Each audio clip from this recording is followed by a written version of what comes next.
Hi everybody, welcome back to our channel.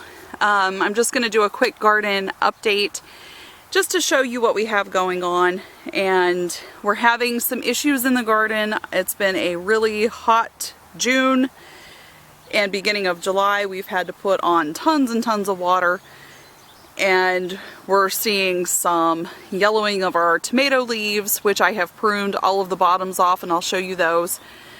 And things just aren't going good here. We haven't had any bees. I saw my first one yesterday. I've had to hand pollinate everything up until yesterday, and now there's like maybe 2 or 3 buzzing around.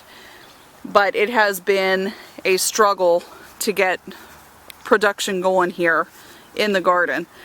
So I hope all of you are not experiencing this, but sometimes this stuff does happen. So I want to show you how we take care of the yellowing of the leaves and what we have going on as far as things growing and even a new member of our family. Our tomato plants, I have cut all the bottom leaves off of each one, and I have 72 of these plants, so it's been quite a challenge. We water every day, and we're putting around 50 gallons of water a day on our garden. And we do get our water from a spring. We have the 250-gallon containers that we have to take to our local spring. We fill it up with spring-fed water. We come down and we pump it onto the garden. And because our creek is all dried up, so we can't use that water.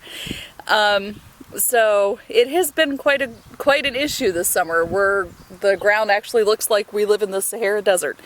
So, but from all of the water that we've been putting on and having mid 90-degree weather pretty much consistently for about 2 weeks now, it's drying everything out and turning these bottom leaves yellow. The plant itself is very healthy, and it is starting to curl because of the heat, but in the morning whenever it's really nice out, these will flatten back out.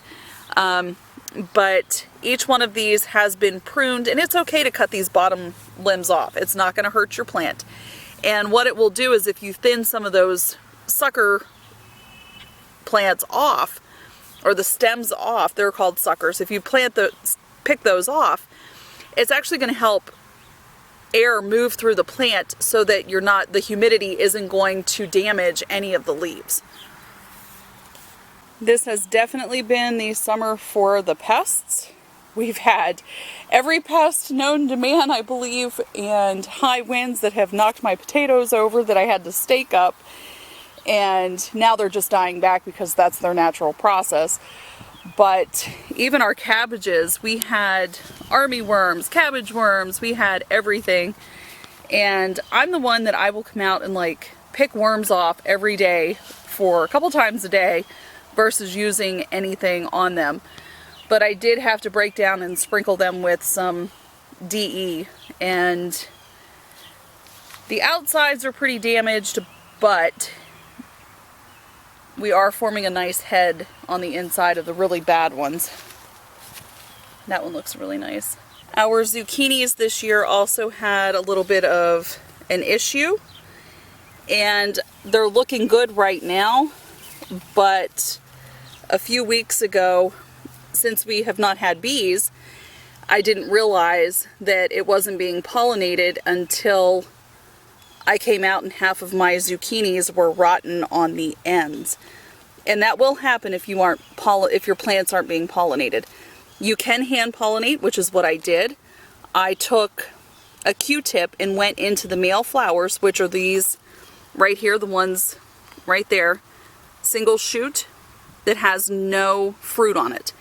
Take a Q-tip, put it in that one, and then put it into the flower of the one that has the zucchini on the end, and that will pollinate your plant for you if you have been like us and have been without bees. So I'm not sure what is going on with the bee production. If you've never seen them, we are also having Japanese beetles too. And I'm not spraying my beans, so what we do is we come out a couple times a day with water that has dish soap in it, make it nice and bubbly, and come in and shake your leaves, and those babies will fall right down into it and they'll drown. So it's a good way to get rid of your Japanese beetles. I want to show you our biggest pumpkin that we have on so far. Look at the size of that guy. And guys, it's only the 4th of July, so imagine how big he's going to get. So what we're going to have to do is support him at some point, and we'll use a netting of some type to keep the weight held so that it doesn't break off. The plants on our trellises are really growing. Our pumpkin has made the turn and is going down the other side. Our beans are starting to grow up. They have not flowered yet. So if you don't know about green beans, we usually plant the Blue Lake variety, and we will get 2 harvests off of that, if not 3. So it depends how early you get your beans in will determine how many harvests you get off of them. Something new we planted this year is cucamelon, and look at that little guy. It is so tiny and cute, but it is just the one plant is covered with them. I bet I have 15 or 20 of them on here already. Look at the size of that. They're just tiny. So I've never grown these before, so you guys are going to have to tell me like what size they get when you pick them, because I have no idea. Say hello to our newest member of our family. This is Ricky.